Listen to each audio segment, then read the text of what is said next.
Has anyone ever told you that you're too sensitive, that you overreact, that you're making a big deal out of nothing? And the worst part is, somewhere along the way, you start to believe them. You start wondering if maybe you're the problem.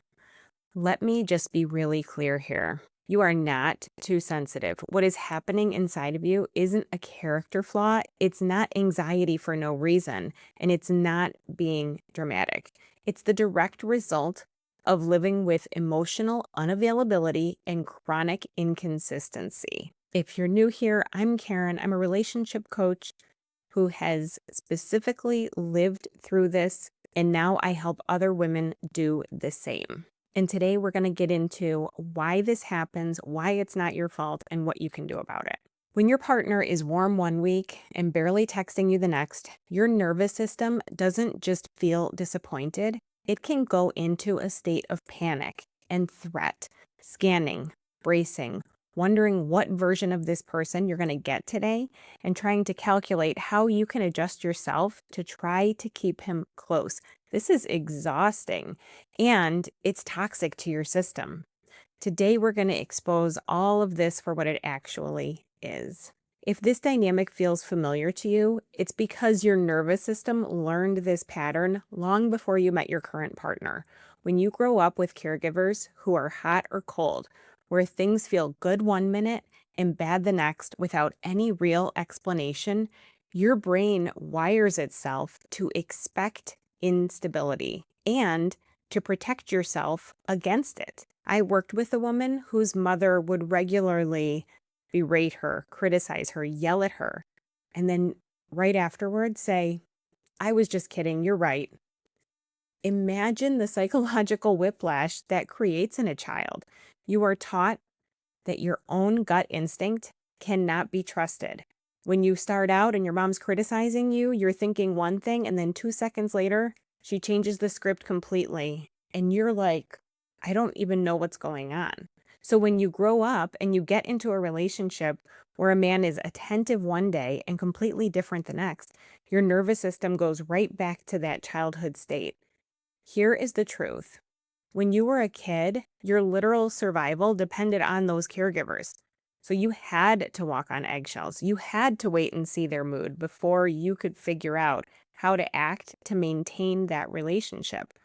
Whether you realized it back then that it was awful, or whether you grew up thinking it was normal and fine, it was a massive amount of stress for a child to have to carry.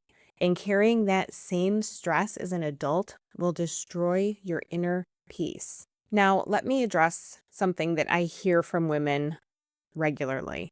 He's just going through his own nervous system response. He's also triggered, and that's why he acts that way. That may be very true. I'm sure it is. But let me tell you, his response and how he handles himself when he's triggered, that is not your job to manage. It's not your job to fix him, and it is not your job to sacrifice your sanity to make it right in the meantime until he decides to fix himself. When you associate love with anxious attachment, that inconsistency feels normal because it's familiar. And when he does finally give you the warmth after those days of distance, it feels wonderful. It's like not having access to water in a desert for a week, and then someone hands you a single drop, and you mistake that drop of water for a feast because you were starving.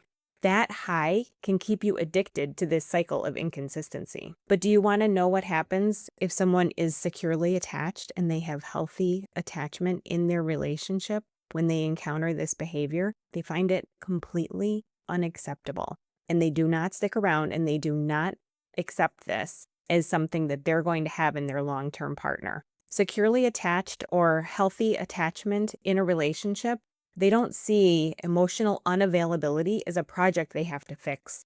They see it as a deal breaker because it is truly not something that is sustainable or that you should try to sustain long term.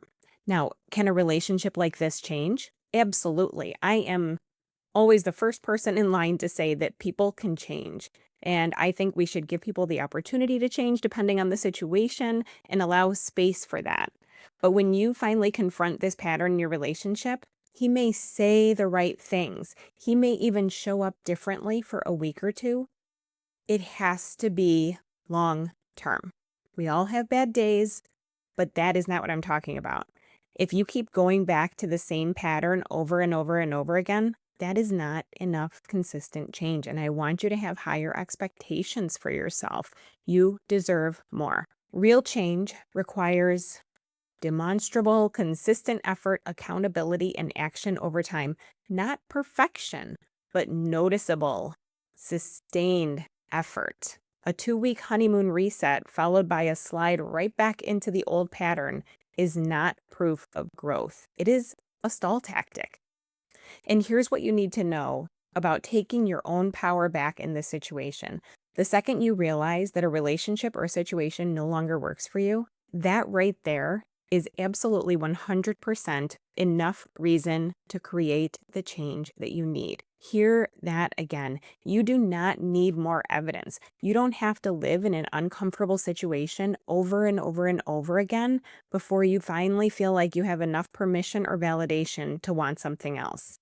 You don't need 3 people or 5 people to say, yes, I agree, that's too much. And you don't need to have him agree that it's a big enough problem. You realizing that it doesn't align with what you want for your life or your relationships right now or in the future is all the reason you need.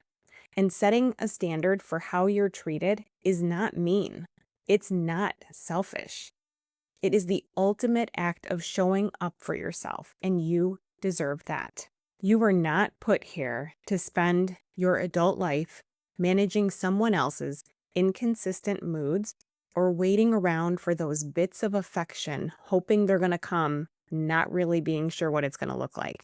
If you can resonate with this and you recognize it in your own life, in your own relationships, and maybe there's even a pattern of this relationship to relationship, but you're really struggling with how to put all of this together to create the actual change that you need long term.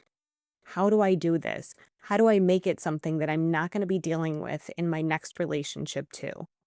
You do not have to do this alone. This is the exact work that I do with women every day, one-on-one, and in my free community.